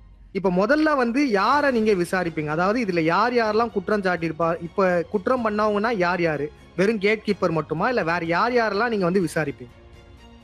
ஐயா, முதல்ல நான் விசாரிக்க வேண்டியது பாத்தீங்கன்னா, முதல்ல எஸ்எம் விசாரிக்கணும், முதல்ல ஸ்டேஷன் மாஸ்டர் விசாரிக்கணும். சரிங்களா? நீங்க பிஎன் வாங்குனீங்களா, இல்ல அவர் பிளஞ்சர் கொடுத்தாரா? பிஎன் எதுல வாங்குனீங்க? போன் மூலியமா வாங்குனீங்களா, இல்ல ஆட்டோ போன் இருக்கு, ஆட்டோ போன்ல வாங்கினீங்களா, ரயில்வே போன்ல வாங்குனீங்களா, இல்லனா செல்போன்ல வாங்குனீங்கன்னா, இது ஒரு ஸ்டேட்மெண்ட் எஸ்எம் கிட்ட கேட்கணும். நம்பர் 1. அவரு அந்த ஸ்டேட்மெண்ட்டுக்கு ஏதாச்சும் ஒரு பதில் சொல்லுவாரு. சரிங்களா? அந்த பதிலுக்கு நம்ம அவர் எக்ஸாம்பிள் ஒரு பதில் சொல்ல, ஆமாங்க நான் பிஎன் வாங்கினேன் அப்படி சொன்னா, எதுல வாங்கினேன்னு முதல் கேள்வி அதை நோட் பண்ணிக்கணும். ஃபர்ஸ்ட் கேள்வி எதுல வாங்கினேன் அப்படின்னா, அவர் ஏதோ ஒரு பதில் சொல்லுவாரு, ஆட்டோ போனு, ரயில்வே போனு, இல்லைன்னா செல்போனு அப்படின்னு சொல்லுவாரு. இதுல இந்த 3 விடையில நம்ம ரவுண்ட் பண்ணிக்கணும். அடுத்த கொஸ்டின் நம்ம கேட்கணும். சரிங்க, பிஎன் நம்பர் வாங்கினாரு, கேட்டை க்ளோஸ் பண்ணீங்களா, என்ஷூர் பண்ணீங்களா, எப்படி என்ஷூர் பண்ணீங்கன்னு கேட்கணும் அவரை. அதுக்கு இவர் சொல்ற ஆப்ஷன் 3 பதில் சொல்லுவாரு. ஒன்னு என்ன சொல்லுவாருன்னா, இல்ல கேட் கீப்பர் எனக்கு சொன்னாரு அதனால நான் சொன்னேன் அப்படின்னு சொல்லுவாரு. அப்ப கேட் கீப்பர் சொன்னாருன்னா, அப்ப கேட் கீப்பர் தூங்கிட்டாருன்னு எப்படி தூங்கினாரு? அடுத்த கேள்வி நம்ம வைக்கணும். கேட் கீப்பர் சொன்னாருன்னா அது எப்படி தூங்குவாரு? ஒரு வண்டி ஒரு கேட்ல இருந்து கிராஸ் பண்றதுக்கு அதிகபட்ச நேரம் 15 நிமிஷம் ஆகும். அதிகபட்சம். குறைஞ்சபட்சம் ஒரு கேட்டை ஒரு வண்டி ஒரு பிளாக் ஸ்டேஷன்ல இருந்து ஒரு கேட்டை கிராஸ் பண்றதுக்கு அதோட கிலோமீட்டர் நம்ம நோட் பண்ணுங்க. கிலோமீட்டர் எவ்வளவுன்னு தெரியல. இந்த பிளாக் ஸ்டேஷனுக்கும் அந்த கேட்டுக்கும் இடைப்பட்ட கிலோமீட்டர் எவ்வளவுன்னு பார்க்கணும். ஒரு வண்டி 110 kmph போச்சுன்னா இவர் 1 ஹவர்ல 110 கிலோமீட்டர் கிராஸ் ஆகும் ஒரு வண்டி. அப்போ இவர் இது 900 மீட்டர் கிராஸ் பண்ணியிருந்தால் அப்போ வண்டியுடைய ஸ்பீடு எவ்வளவு நம்ம யூகிச்சிடலாம். அப்போ டிரைவர், அடுத்த கேள்வி, டிரைவர் எவ்வளவு ஸ்பீடு போனாரு, டிரைவர் கிட்ட கேட்க வேண்டிய கேள்வி, நீங்க ஸ்பீடு எவ்வளவு போனீங்க, வண்டி சிக்னல் எப்படி இருந்தது, காஷன்ல இருந்ததா, அட்டென்ஷன்ல இருந்தா, இல்ல ப்ரொசீட்ல இருந்ததா, 3 வகையான கேள்வி கேட்கணும். இல்ல இந்த வண்டியை நீங்க எப்படி இயக்குறீங்க, டேஞ்சர்ல மூலியமா வண்டி இயக்கலாம், அதுக்கு டேஞ்சர் மூலியமா வண்டி இயக்குனாங்கன்னா அது அத்தாரிட்டி கொடுப்பாங்க. அந்த அத்தாரிட்டி நீங்க வாங்குனீங்களா, பிஎல்சிடி வாங்குனீங்களா, கேட் க்ளோஸ், பிஎல்சிடின்னு ஒன்று அத்தாரிட்டி கொடுப்பாங்க. பிஎல்சிடினா பேப்பர் லைன் கிளியர் டிக்கெட்னு சொல்லுவாங்க. அதுக்கு பேர் பேப்பர் லைன் கிளியர் டிக்கெட், பிஎல்சிடி. இந்த பிஎல்சிடி வாங்கி வண்டியை மூவ் பண்ணீங்களா, அப்படி இல்லைன்னா ஸ்டார்டர் மட்டும் ஃபெயில்ட் ஆகுது அப்படின்னா அதுக்கு ஒரு அத்தாரிட்டி, டிபா 369(3)ன்னு ஒரு அத்தாரிட்டி கொடுப்பான். ஸ்டார்டர் மட்டும் ஃபெயில் ஆனா அப்போ நீங்க ஸ்டார்டர் மட்டும் ஃபெயில் இருந்ததா, இல்ல ஸ்டார்டர் சிக்னல் போட்டாங்களா, இல்ல எல்எஸ்எஸ் ஃபெயில்டா இருந்தா எல்எஸ் சிக்னல் போட்டாங்களா, இதெல்லாம் லோகோ பைலட்டுக்கு கேட்க வேண்டிய கேள்வி. அடுத்தது நீங்க கேட்டு கிட்ட வந்தீங்க, கேட்டு கிட்ட வரும்போது விசிபிலிட்டி இருந்ததா, கேட்டு கிட்ட விசிபிலிட்டி இருந்ததா, ஓகே விசிபிலிட்டி இருந்ததுன்னா நீங்க வேன் வரும்போது எந்த இடத்துல பிரேக் அப்ளை பண்ணீங்க, எவ்வளவு டிஸ்டன்ஸ்ல பிரேக் அப்ளை பண்ணீங்க, எவ்வளவு டிஸ்டன்ஸ்ல வண்டி நின்னுது அப்படின்னு இது கேள்வி கேட்கணும். அடுத்த கேள்வி, நீங்க கருவுல இருந்தா வண்டி வர்றது தெரியாது. அப்போ கருவுல இருந்தீங்கன்னா இந்த வண்டி உடைய நீங்க ஹார்ன் அடிச்சீங்களா, எவ்வளவு நேரம் ஹார்ன் அடிச்சீங்க, ஹார்னுக்கு கண்டினியூஸ் ஹார்ன் இருக்கு, இன்டர்மீடியட் ஹார்ன் இருக்கு, அதே மாதிரி இன்டர்மீடியட் ஆர்டர் பண்ணீங்களா, கண்டினியூஸ் ஹார்ன் அடிச்சீங்களா நம்ம கேட்கணும். அது கேட்ட பிறகு நீங்க அடிக்கும் போது கேட்மேன் அங்க உங்களுக்கு ஏதாச்சும் கேட்மேன் எக்ஸ்டெண்ட் பண்ணும். கேட் பச்சை கொடி காட்டணும் அல்லது சிகப்பு கொடி காட்டணும். கேட்மேன் பச்சை கொடியோ சிகப்பு கொடியோ உங்ககிட்ட காட்டினாரா, பச்சை கொடி காட்டினா இவர் டைரக்டா எவ்வளவு ஸ்பீட்ல போறாரோ அதே ஸ்பீட்லயே போலாம். இதே சிகப்பு கொடி காட்டினாரா வண்டியை உடனே ஸ்டாப் த ட்ரெயின் இமீடியட்லின்றான். you show the red flag, stop the train immediately அப்படின்றாங்க. அப்போ சோ நீங்க வண்டியை சிகப்பு கொடி காட்டும் பொழுது இமீடியட்டா பிரேக் அப்ளை பண்ணீங்களா, சிவப்பு கொடி முதல்ல காட்டினாரான்னு கேட்கணும். அந்த கேட்மேன் சிகப்பு கொடி காட்டினாரா கேட்கணும். இது டிரைவருடைய கேள்வி. 3 பேர் நீங்க சொல்றீங்க கரெக்டா? எஸ்எம், ஆமாங்க, கேட்மேன், அதுக்கப்புறம் லோகோ பைலட். இதுல பாத்தீங்கன்னா பிரைமரி பாத்தீங்கன்னா 2 பேர் வராங்க. பிரைமரியில பாத்தீங்கன்னா எஸ்எம்ஓ கேட்மேனும் வராங்க பிரைமரியில. செகண்டரியில தான் இவரு வராரு, லோகோ பைலட் வராரு. ஓ சரி சரி சரி. செகண்டரி தான் இது கேட்க வேண்டிய கேள்விதான். பட் ஆனா அவரை பனிஷ் பண்ண முடியாது, லோகோ பைலட்டை பனிஷ் பண்ண முடியாது. ஆனா இது பிரைமரி 2 பேரை பனிஷ் பண்ணலாம். எஸ்எம்ஓ பனிஷ் பண்ணலாம், இவரை பனிஷ் பண்ணலாம், யார கேட்மேனை பனிஷ் பண்ணலாம். இது இவருடைய பாட்டு சிக்னல் போட்டாரு வண்டியை ஸ்டார்ட் பண்ண, அவ்வளவுதான் இவருக்கு வேலை. லோகோ பைலட்டுடைய வேலை சிக்னல் போட்டா ஸ்டார்ட் பண்ணும், சிக்னல் டேஞ்சர் இருந்தா வண்டியை நிறுத்தணும், சிக்னல் காஷனோ அட்டென்ஷனோ இருந்தா ரெடியூஸ் த ஸ்பீடை கம்மி பண்ணணும். ஸ்பீடை கம்மி பண்ணி இப்ப காஷன் இருந்தா பி ப்ரிப்பேர் டு ஸ்டாப். ஒரு சிக்னல் காஷன்ல இருந்து ஒரே ஒரு மஞ்சள் எரியுதுன்னா பி ப்ரிப்பேர் டு ஸ்டாப், வண்டியை நிறுத்துறதுக்கு தயாராக மாறணும். ஏன்னா அடுத்த சிக்னல் டேஞ்சரா இருக்குது, அதனால வண்டியை நிறுத்த. இதுதான் ஒரு லோகோ பைலட் வேலை. லோகோ பைலட் வேலை எங்க நமக்கு பிரைமரியில வராருன்னா ஒரு சிக்னல்ல தாண்டாரு, ஒரு சிக்னல் டேஞ்சர் சிக்னல் தாண்டிட்டாருன்னா லோகோ பைலட் பிரைமரியில வராரு. அப்போ இது லோகோ பைலட் தேர்ட் பார்ட்டி தான். இப்ப செகண்ட் பார்ட்டி கூட நீங்க எண்ண முடியாது. இதுல செகண்ட் பார்ட்டி யாருன்னா வேன் டிரைவர் தான் நீங்க வைக்கணும். வேன் டிரைவர் தான் செகண்ட் பார்ட்டி. அப்ப நீங்க அடுத்த கேள்வி வேன் டிரைவர் தான் கேட்கணும் செகண்ட் பார்ட்டி கிட்ட. Loco pilot third party. Loco pilot signal போட்டாரு, வண்டியை ஸ்டார்ட் பண்ணாரு, அவ்வளவுதான் அவருக்கு தெரியும். அப்போ லோகோ பைலட் இடையில கேட் இருக்குன்னு தெரியும், கேட் க்ளோஸ் ஆனது சிக்னல் வரும் லோகோ பைலட் தெரியும். அப்ப சிக்னல் போட்டாங்கன்னா கேட் க்ளோஸ்ல இருக்குன்னு லோகோ பைலட் மைண்ட்ல ஒரு ஸ்டோர் ஆயிடுச்சு. இப்ப சிக்னல் போட்டாங்கன்னா அந்த இடத்துல கேட் க்ளோஸ் ஆயிடுச்சு. அப்ப நம்ம நார்மல் ஸ்பீடு போலாம். அப்ப பச்சை போடுறதுனால நார்மல் ஸ்பீடு போயிருப்பாரு. இப்ப நீங்க சொன்னது மாதிரி கரெக்ட் தான். நம்ம அந்த வேன் டிரைவரையுமே நம்ம விசாரிக்க வேண்டியது இருக்கு. ஏன்னா இப்ப இது ஒரு திட்டமிட்ட சடங்கா இருக்கும் பட்சத்துல இது ஒரு ப்ரீ பிளான்டான ஒரு ஷோவா தான் இருக்க முடியும். அப்படி ப்ரீ பிளான்டா இருக்கும்போது கண்டிப்பா எல்லாமே சிங்க் ஆனாதான் இங்க அவங்க நினைச்ச மாதிரி நடக்க முடியும். கரெக்டா ட்ரெயின் வரணும், இங்க ஒரு வண்டி வரணும், அது இடிக்கணும்னா அப்ப நிச்சயமா நம்ம இந்த வேன் டிரைவரையுமே நம்ம விசாரிக்க வேண்டியதா இருக்கு. எப்படி ஒரு வேன் மட்டும் தான் கிராஸ் ஆச்சா, வேற வண்டிகள்லாம் கிராஸ் ஆகலையா? நீங்க சொன்ன மாதிரி ஆரன் எல்லாம் அடிப்பாங்கன்னு சொல்றீங்க. சப்போஸ் இது நேச்சுரலா நடந்திருந்தா அந்த ஆரன் சத்தம் டிரைவருக்குமே கேட்டிருக்கும். அப்ப நீங்க சொல்ற விதத்துல பார்க்கும்போது நம்ம வேன் டிரைவரையுமே நம்ம விசாரிக்க வேண்டியதுதான் இருக்கு. இந்த இன்டர்வியூ மூலமாவே நமக்கு என்ன தெரிய வருதுன்னா, எல்லா நியூஸ் சேனல்லையும் கூட வெறும் அந்த கேட் மேனை மட்டுமே வந்தா அது எப்படின்னா ஒரு தூங்கிட்டாரு, தூக்கத்துல ஒரு இதா நடந்ததுன்னு தான் எல்லா நியூஸ் சேனலுமே அது பெரும்பாலும் போட்டாங்க. இப்ப நீங்க சொல்லிதான் தெரியுது இதுல மிக முக்கிய காரணம் வந்து SM ஸ்டேஷன் மாஸ்டர் அவருக்கு தான் மிக முக்கிய பங்கு வகிக்கிறான்றது இப்ப நீங்க சொல்லிதான் வந்து நமக்கு தெரிய வருது. ஆமாங்கய்யா. கேட்மேன் இப்ப தூங்கிட்டாரு. இப்ப இவங்க சொல்ற ஸ்டேட்மெண்ட் எடுத்துக்கலாம். கேட்மேன் தூங்கிட்டாரு, சரி தூங்கிட்டாரு. அப்ப எப்படி இவர் PN வாங்கினாரு, எப்படி எக்ஸ்டெண்ட் பண்ணாரு இவரு, SM எப்படி எக்ஸ்டெண்ட் பண்ணாரு, இது கேள்விக்குறி வருதுங்களா? இந்த கேள்வி நம்ம ரைஸ் பண்ணணும். இந்த கேள்வி ரைஸ் பண்ணணும். SM எப்படி இந்த PN நம்பர் வாங்கி சிக்னல் எப்படி போட்டாரு? கேட்மேன் தூங்கிட்டாருன்னா SM எப்படி சிக்னல் போட்டாரு?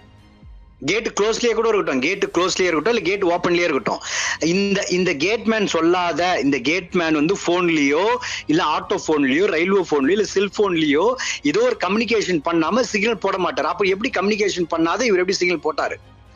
அதுவே ஒரு பிரைமரி தப்பு தானே. ஏன் இது முழுக்க முழுக்க கேட்மேனை விட SM தான் பங்களிப்பு இருக்கு. முழுக்க முழுக்க SM தான். 99% SM உடைய பங்கு இதுல இருக்கு. 1% தான் அந்த கேட்மேனுடைய பங்கு இருக்கு.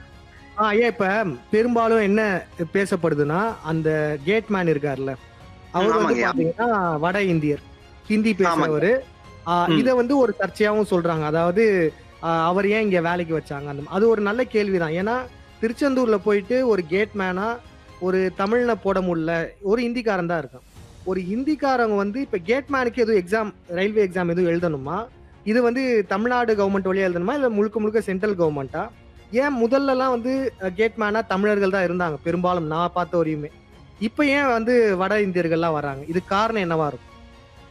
ஐயா, ஒரு 20-30 வருஷத்துக்கு முன்னாடி பாத்தீங்கன்னா உங்களுக்கு கேட்மேன் சரி, ரயில்வேல அப்பாயின்மெண்ட் பாத்தீங்கன்னா CL சொல்லுவாங்க. CLனா கேஷுவல் லேபரா எடுப்பான். முதல்ல casual labour, CL casual labour அப்படின்னு சொல்லுவாங்க. அவங்க என்ன பண்ணுவாங்கன்னா ரயில்வேக்கும் அவங்களுக்கும் சம்மந்தம் இருக்காது. அவங்கள ஒரு 5 வருஷம் வந்து ரயில்வேக்காக வேலை செய்ய வைப்பாங்க. அவங்கள நடவடிக்கை பார்ப்பான். 5 வருஷம் நடவடிக்கை பார்ப்பான். நடவடிக்கை நல்லா இருந்தது, சிறப்பா வேலை செய்ய, ரயில்வேக்காக ரொம்ப ஹார்ட் ஒர்க் பண்றானா அவனை ரயில்வே எம்ப்ளாயா ஒரு ஆபீசர் கிட்ட எடுத்துட்டு போய், இவர் சின்ன ஆபீசர், எக்ஸாம்பிள் பார்த்தா அவருடைய மேஸ்திரி இருப்பாரு, இந்த கேட்மேனுக்கு ஒரு மேஸ்திரி இருப்பாரு. அந்த மேஸ்திரி போயிட்டு ஐயா நல்ல வேலை செய்யக்கூடிய ஆளியா, அவரு நல்லா ரயில்வேக்காக ரொம்ப கஷ்டப்பட்டு உழைக்கிறாரியா, நல்ல வேலை செய்வாருங்க அப்படின்னு சொல்லுவாரு. சொன்ன பிறகு அப்படிங்களா, சரி இவரு எந்த ஒரு பனிஷ்மெண்ட் யாரையும் குடிச்சது வண்டியில, ஐயா குடிக்க மாட்டாரு, நல்ல தங்கமான ஆளுங்கயா, குடிக்க மாட்டாரு, ரொம்ப ரொம்ப சின்சியரா வேலை செய்ய, அப்படிங்களா, சரி இவருக்கு வேலை கொடுத்துடும் சொல்லி ரயில்வேல அந்த ஆபீசர் அப்பாயின்மெண்ட் பண்ணுவாருங்கயா. அப்படி பண்ணும்போது ரயில்வேல தவறுகள் குறைஞ்சிருந்தது. அதுக்கப்புறம் என்ன பண்ணுவாங்கன்னா, இந்த மாதிரி ஆபீசர் வரும்போது இவங்களுக்கு படிப்பறிவு இல்லாதனால இவங்க என்ன பண்றாங்கன்னா, இவங்களுக்கு படிப்பறிவு இல்லை, படிப்பு இருக்கணும்னு சொல்றதுனால என்ன பண்றாங்க, உடனே ரயில்வேல ஒரு ரயில்வே போர்டு வந்து ஒரு அமைப்பு இயக்குது. அதுக்கு பேர் வந்து பாத்தீங்கன்னா, இதுக்கு ரயில்வே படிக்கிறதுக்குன்னு சொல்லிட்டு RRB, ரயில்வே ரெக்யர்மெண்ட் போர்டுன்னு பேர் இருக்கு. ரயில்வே ரெக்யர்மெண்ட் போர்டு RRBன்னு வைக்கிறான். இந்த RRB பாத்தீங்கன்னா குரூப் B, குரூப் C எடுக்கிறது ஒரு டிபார்ட்மெண்ட், சரிங்களா. அதுக்கப்புறம் குரூப் D எடுக்கிறதுக்கு வந்து RRCன்னு சொல்லுவோம், ரயில்வே ரெக்யர்மெண்ட் செல்லுன்னு பேர் அதுக்கு. இது வந்து பாத்தீங்கன்னா ரயில்வே செல், இது வந்து குரூப் D மட்டும் எடுக்கும், அதாவது அடிப்படை ஊழியர்களை மட்டும் இவங்க எடுப்பாங்க. அடுத்தது ரயில்வேல ஆபீசர் கேடர் எடுக்கிற UPSC எக்ஸாம்னு பேருங்க அதுக்கு, சரிங்களா. இந்த UPSC எக்ஸாம் வந்து ரயில்வே போர்டு ஆபீசர்ஸ்க்கு மட்டும் எடுக்கும். இவங்க இது வந்து ஆபீசர்ஸ் மட்டும் அவங்களுக்கான கேள்விகளை தயார் பண்ணணும், அவங்களுக்கு எந்த மாதிரி கேள்வி கேட்கணும், எப்படி அவங்கள தயார் பண்ணணும், இவங்களுடைய அமைப்பு எப்படி இருக்கு அப்படின்னு சொல்லிட்டு அதை ட்ரைனிங் பண்ணி அதுக்குமான கேள்விகளை தயார் பண்ணி இவங்களுக்கு எக்ஸாம் பண்ணுவாங்க. அடுத்தது RRB இருக்கு இல்லைங்களா, இவங்க என்ன பண்ணணும்னா வேலை செய்யக்கூடிய ஆட்கள்னா கொஞ்சம் படிப்பறிவும் இருக்கணும், அதே நிறைய வேலையும் செய்யணும். அவங்களை எப்படி அவங்களுக்கு எந்த மாதிரி டெக்னிக்கலா கொஸ்டின் கேட்கணும். இப்போ லோகோ பைலட், SM இவங்கெல்லாம் பாத்தீங்கன்னா குரூப் C வருவாங்க. இவங்க எல்லாமே பாத்தீங்கன்னா எப்படி தயார் பண்ணணும், அவங்களுக்கு இந்த கொஸ்டின். இப்போ லோகோ பைலட் பாத்தீங்கன்னா உங்களுக்கு 3 எக்ஸாம் இருக்கு. நம்பர் 1 பாத்தீங்கன்னா ரிட்டன் எக்ஸாம் இருக்கு. நம்பர் 2 பாத்தீங்கன்னா சைக்கோ எக்ஸாம் இருக்கு, சைக்காலஜின்னு சொல்லுவோம். நீங்க சைக்காலஜின்னு பாத்தீங்கன்னா உங்களுடைய மூளைத்திறன் எப்படி இருக்கு. இவருக்கு கேட்டிருந்தோம்ல நம்ம அந்த கேட்மேனுக்கு வந்து குரூப் டிங்க, அது வந்து ரயில்வே ரெக்யர்மெண்ட் செல் RRCன்னு சொல்லுவோம். அதன் மூலமா எடுக்கிறாங்க உங்களுக்கு. சோ அதன் மூலமா படிச்சவர் மாதிரி தெரியல. இந்த குரூப் டிக்கு வந்து அந்த அளவு குவாலிஃபிகேஷன் தேவை இல்லையா? ஐயா குரூப் டிக்கு வந்து 10th 8th பாஸ்ங்க, அவ்வளவுதாங்க. குரூப் டிக்கு வந்து 8th பாஸ். நீங்க இப்ப நிறைய பேர் வரவங்க டிகிரி படிச்சவங்க எல்லாம் வராங்க கேட்மேனா வந்துட்டு ஒரு 3 வருஷம் பொறுத்து ரயில்வேல ஒரு எக்ஸாம் கண்டக்ட் பண்ணுவாங்க.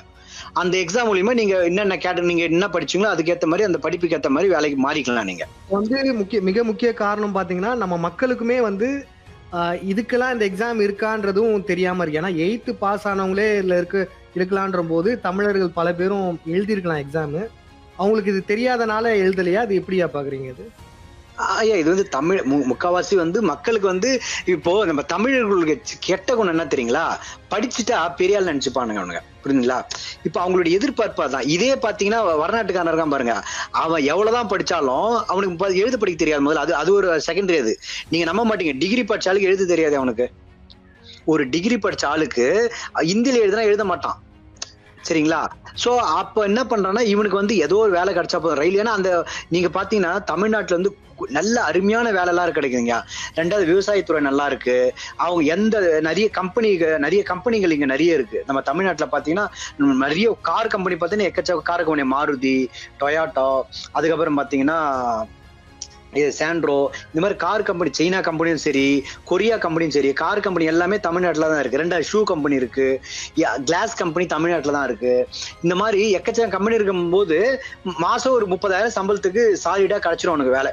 ஸோ 30,000 சம்பளம் கிடைக்கும் போது எதுக்கு அவன் இது பண்றான்? மாசம் 30,000 ரூபாய் கிடைக்கும் போது அதனால அவனுக்கு 30,000 NF எனக்கு போதும். ஞாயிற்றுக்கிழமை லீவு கிடைக்குது, திங்கக்கிழமை லீவு, நல்லா பொங்கல் தீபாவளிக்கு லீவு கிடைக்குது. நான் ஏன் கஷ்டப்பட்டு போயிட்டு ஒரு RRB எழுதி எதுக்கு நான் போய் சென்னையில ஒரு ஆளுக்கு எதுக்கு நான் போய் விழுப்புரத்துல போய் தங்கணும்? நான் ஏன் திருச்சியில போய் வேலை செய்யணும்? என் வீட்டு பக்கத்துலேயே வேலை இருக்கு, நான் ஹாப்பியா இருந்துக்கிறேன்னு மனம் இது ஒரு மனம் ஆல்ரெடியா வந்து அவன் வந்து அந்த மனதை வந்து தயார் பண்ணதுனால இவங்களுடைய நோக்கம் என்ன ரயில்வே மிஞ்சி போனா எவ்வளவு சம்பளம் கொடுப்பான்? 30,000 கொடுப்பானா? இதே 30,000 இங்க வாங்கிக்கிறேன், இது ஹாப்பியா தானே இருக்குன்னு அவங்க ஃபீல் ஆயிடுறாங்க. இப்ப என்னன்னா இப்ப நிறைய தமிழர்கள் பாத்தீங்கன்னா ஐயா தமிழர்களுடைய இயல்பே பாத்தீங்கன்னா நல்லா படிக்கிறதுங்கய்யா. தமிழர்கள் கிட்ட ஒரு நல்ல குணம் என்ன தெரியுங்களா, நல்லா படிச்சிருது. நான் அவங்க கிட்ட காசு பணம் இல்லைனாடோ பரவாயில்ல, கடை வாங்கியது படிக்க வச்சிருவாங்கய்யா. அது தமிழனுக்கே உள்ள ஒரு மகத்துவம். ஏன்னா கல்வியை கொடுத்ததே தமிழர்கள் தானே. நம்ம ஐயா சொன்ன மாதிரி, பாண்டியனையா சொன்ன மாதிரி கல்வி கொடுத்தது தமிழர்கள் தான். அதனால தமிழர்கள் கிட்ட படிப்புக்கு பஞ்சம் இருக்காதுங்கய்யா. என்ன ஒண்ணு பிரச்சனைனா நான் போய் அந்த ஃபார்ம்ல எடுத்து பார்ப்பாங்க, குரூப் சியா 8வது தானே, நான் தான் BE படிச்சுக்கிறேன், நான் ஏன் அந்த போய் சேரணும்? அந்த மாதிரி மனப்பக்கத்துக்கு மனிதர்கள் வந்துடுறாங்க. ஐயா ஒரு சாதாரண 10வது படிச்சவன், ITI படிச்சவன் இந்த வேலைக்கு வந்துடுறாங்க. வந்த பிறகு அவன் உசரா மேலுக்கு வந்துடுறான். ஆனா நம்ம கிட்ட வந்து நான் BE படிச்சுட்டேன், நான் இந்த வேலைக்கு வரமாட்டேன்னு அந்த ஒரு மனப்பக்கம் வந்ததுனாலதான் பிரச்சனை. ஆனா ரயில்வேல நீங்க எந்த படிப்பு படிச்சாலும் மேலுக்கு சீக்கிரமா 10 வருஷத்துல சூப்பர். நீங்க என்ன நினைச்சு வந்தீங்களோ அதை அச்சீவ் பண்ணிடலாம். நீங்க நான் ஆபீசரா தான் ஆவேன் அப்படின்னு நீங்க நினைச்சிருந்தீங்கன்னா ஆபீசர் எக்ஸாமே கிடைக்கலன்னா உடனே இந்த மாதிரி கேட் கீப்பர் வேலையோ இல்ல ஏதோ ஒரு வேலையோ ரயில்வேல ஏதோ ஒரு வேலையோ ரயில்வேக்குள்ள வந்துட்டீங்கன்னா உள்ள GDCன்னு சொல்லுவோம். GDC ஜெனரல் வேக்கன்சி சொல்லுவோம், வேக்கன்சி, சரிங்களா? இந்த ரயில்வே ஃபர்ஸ்ட் RRBயோ RRCயோ UPSஓ இது விடுறதுக்கு முன்னாடி ரயில்வே ஃபர்ஸ்ட் ரயில்வே வேலை செய்யற ஆட்கள் யாருன்னா படிச்சிருக்கீங்களா, நம்மள கூப்பிடுறேன், எப்ப யாருன்னா படிச்சிருக்கீங்களா நீங்க முதல்ல வாங்கன்னு சொல்லிட்டு GDC எக்ஸாம் முதல்ல கண்டக்ட் பண்ணும். இந்த GDC கண்டக்ட் பண்ற எக்ஸாம்ல யாரெல்லாம் பாஸ் பண்றாங்களோ அவங்களுக்குலாம் வேலை கொடுத்துட்டு மீதம் இருக்க வேலைக்கு தான் RRCயோ RRBயோ UPSக்கோ கொடுக்கும், கையில கொடுக்கும். அதுக்கப்புறம் அவங்க வெளியில இருந்து ஆளை எடுத்து திருப்பி இந்த இதுல சேர்த்துப்பாங்க, ரயில்வேல சேர்த்துக்கிறாங்க. ஆனா ஃபர்ஸ்ட் ரயில்வே ப்ரிப்பரேஷன் பண்றது ரயில்வே எம்ப்ளாய தான். நீங்க வாங்க டிகிரி மூலமா நம்ம ஒண்ணு சொல்லிக்கலாம் இல்லையா, நம்ம தமிழர்களுக்கு வந்து கவர்மெண்ட் எக்ஸாம், முக்கியமா சென்ட்ரல் கவர்மெண்ட்ல எக்ஸாம் எழுதணும்னு விரும்புறவங்க இது போன்ற ரயில்வே துறைகள்லயும் இந்த மாதிரியான எக்ஸாமும் எழுதலாம். ஆமாங்க, ஆமா ஐயா. நான் ரயில்வே துறைக்கு வந்த பிறகு நம்ம தமிழ் மக்களுக்கு யாரா இருந்தாலும் சரி, நான் பாக்குறவங்க எல்லாருக்குமே சொல்றது என்னன்னா, ஐயா எக்ஸாம் எழுதுங்க, ரயில்வே எக்ஸாம் எழுதுங்க. குட்டி கிடக்குது இந்த வேகன்சி பாருங்க, 18,000 வேகன்சி கொடுத்துருக்காங்க ரயில்வேல. ஆல் ஓவர் இந்தியா 18,000 வேகன்சி, சரிங்களா? தமிழ்நாட்டுக்கு மட்டும், அதாவது சதன் ரயில்வேன்றது பாத்தீங்கன்னா கேரளா, கர்நாடகா, அதுக்கப்புறம் பாத்தீங்கன்னா தமிழ்நாடு, இது 3 சேர்ந்தது தான் வந்து சதன் ரயில்வே. இந்த சதன் ரயில்வே ஆந்திரா வந்து சவுத் சென்ட்ரல் வந்துருங்க. ஓ சரி சரி. நம்ம சதன் ரயில்வே வந்து இந்த 3 ஜூன் சேர்ந்ததா இந்த 3 ஜூன் சேர்ந்தது சதன் ரயில்வே, சரிங்களா? இந்த சதன் ரயில்வேல 3000 வேகன்சி போட்டிருக்கான். 3000 ரைஸ் நான் கேட்கறேன், ஒரு 10 தமிழ் கூட வர முடியாதான்னு? வரலாம். ஏன்னா நமக்கு வந்து அலட்சியம். இந்த அலட்சியம் தான் நம்மளை வந்து பின்னுக்கு தள்ளுது. அலட்சியம் இல்லாத என்னால முடியும், என்னால் நான் எந்த வேலையும் செய்வேன்னு சொல்லிட்டு நம்ம இறங்கி பண்ணீங்கன்னா நம்மள யாருமே அசைக்க முடியாதுங்க. ஐயா இப்ப இது வரைக்கும் நீங்க பகிர்ந்துகிட்ட விஷயங்கள்லாம் ரொம்ப மகிழ்ச்சிங்க. இப்போ என்னன்னா இது போன்ற ரயில் விபத்துகளை தவிர்க்கணும்னா எப்படிங்க இது வந்து எப்படி டெக்னிக்கல் ரீதியாகவும் இது போன்ற விபத்துகளை நம்ம தவிர்க்கணும்னா என்ன பண்ணா அதெல்லாம் சாத்தியமாகும்? ஐயா முதல்ல ரயில்வேல அந்தந்த டிபார்ட்மெண்ட்டுக்கு இப்போ எக்ஸாம்பிள் பாருங்க, தமிழ்நாடு சரிங்களா, இப்போ இந்த இடத்துல ஆக்ஷன் ஆனது வடநாட்டுக்காரன், எஸ்எம் யாருன்னு பார்க்கணும். முதல்ல கேட்மேன் வடநாட்டுக்காரன், எஸ்எம் யாருன்னு பார்க்கணும் சரிங்களா. இவங்க 2 பேரும் தமிழ் ஆளா இருந்தீங்கன்னா கம்யூனிகேஷன் பாதிப்பு வந்திருக்காது. முதல்ல கம்யூனிகேஷன் பாதிப்பு வரலன்னா அந்த இடத்துல வேலைகள் கரெக்டா நடந்திருக்கும் சரிங்களா. நம்பர் 1. அதுக்கப்புறம் நீங்க ஆர்ஆர்பில யாரை வேணா எடுங்க, எப்படி வேணா எடுங்க, அது எங்களுக்கு தேவையில்லை. ஆனால் இப்போ நீங்க வடநாட்டுல பாத்தீங்கன்னா ஒரு தமிழை வேலை பண்ணிட்டு இருக்கான், அவன் வந்து இந்த வேலைக்கு வந்து தமிழ்நாட்டுக்கு வரத்துக்கு ரிஜிஸ்டர் பண்ணிருப்பான் சரிங்களா. இது அதுக்கு பேர் வந்து டிரான்ஸ்ஃபர்னு பேரு சரிங்களா. டிரான்ஸ்ஃபர் லெட்டர் வச்சிருப்பாங்க. அந்த டிரான்ஸ்ஃபர் லெட்டரை இந்த இடத்துல வடநாட்டுக்காரன் அந்த ஊர் போறதுக்கு ஒரு டிரான்ஸ்ஃபர் லெட்டர் வச்சிருப்பான். இந்த 2 டிரான்ஸ்ஃபர் லெட்டரையும் பார்த்து தமிழ்நாட்டுல வைக்கணும், வடநாட்டுக்காரனை வடநாட்டுக்கு அனுப்பிச்சு விடுங்க. அவன் எழுதுந்து இங்கேயா இருக்கட்டும், அது பிரச்சனை இல்லை. ஆனா அவன் நாட்டுக்காரனை அவனை அனுப்பிச்சு விடு, எங்க நாட்டுக்காரனை இங்க வரைவீங்க. இந்த மாதிரி வச்சீங்கன்னா விபத்துக்கள் தவிர்க்கப்படுங்க. முதல்ல பாத்தீங்கன்னா கம்யூனிகேஷன் முதல் ப்ராப்ளம் நம்பர் 1. அப்போ விபத்துக்கள் கம்யூனிகேஷன் கரெக்டா இருந்ததுன்னா விபத்துக்கள் தவிர்க்கப்படும் நம்பர் 1.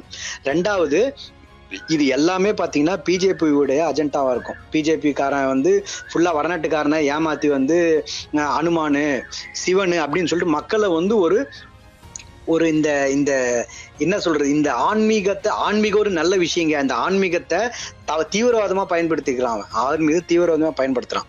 இந்த ஆன்மீகத்தை நல்வழியில பயன்படுத்துது நம்மளால மட்டும்தான் முடியும். அதாவது நம்ம 5ஆம் யுக கட்சியால மட்டும்தான் இந்த விஷயங்கள் சாத்தியமாகுங்க. உலகத்துக்கே நம்ம தான் சாத்தியப்படுத்த முடியும். நம்ம தமிழ்நாட்டு கிடையாது, இந்தியா கிடையாது, உலகத்துக்கே இந்த 5ஆம் யுக கட்சியால மட்டும்தான் சாத்தியம் பண்ண முடியும். ஏன்னா நம்ம கிட்ட இல்லதான் லஞ்சம் இல்லாத நியாயமான ஆட்சி கிடைக்குங்க. கண்டிப்பாக மக்களாகிய நாம் 5ஆம் யுக கட்சிக்கு வாக்களித்து மக்களை வெற்றி பெற செய்து இந்த மாதிரி விபத்துகளையும் சடங்கு கொலைகளையும் தவிர்த்து மக்களை நல்வழியிலும் மகிழ்ச்சியாகவும் சந்தோஷமாகவும் இந்த உலகம் நமக்கு ஒரு சொர்க்க பூமி. மனிதன் சொர்க்கத்திற்கு வந்திருக்கான். இந்த சொர்க்கத்தை அவன் நல்லபடியா அனுபவிச்சு நல்லபடியாக விலங்குகளையும் மனிதர்களையும் அன்பாக அரவணைச்சு அதன் பிறகு அவன் ஒரு 120 வயசுல இறந்து அவனுடைய வாழ்க்கை என்லைட்மெண்ட் ஆகி அவன் தன்னுடைய வம்சாவளிகளுக்கு நல்லது செய்யக்கூடிய ஒரு தன்மையை அடைந்து மாற வேண்டும் என்று 5ஆம் யுக கட்சி சார்பாக நான் வேண்டி கேட்டுக்கொள்கின்றேன். இது நமது பாண்டியன் ஐயா அவர்களுக்கும் தாழ்மையான வேண்டுகோளாக வைக்கிறேன். நன்றி, வணக்கம். மக்களாகிய நீங்கள் தரக்கூடிய நிதி உதவி 5ஆம் தமிழர் சங்கத்தின் வளர்ச்சிக்கு மிகவும் பயனுள்ளதாக இருக்கும். உங்களால் முடிந்த நிதியுதவியை அளிக்க விரும்புவோர் திரையில் காணக்கூடிய இந்த ஜிபே நம்பர் மற்றும் இந்த அக்கவுண்ட் நம்பருக்கு பணம் செலுத்தலாம். நன்றி, வணக்கம்.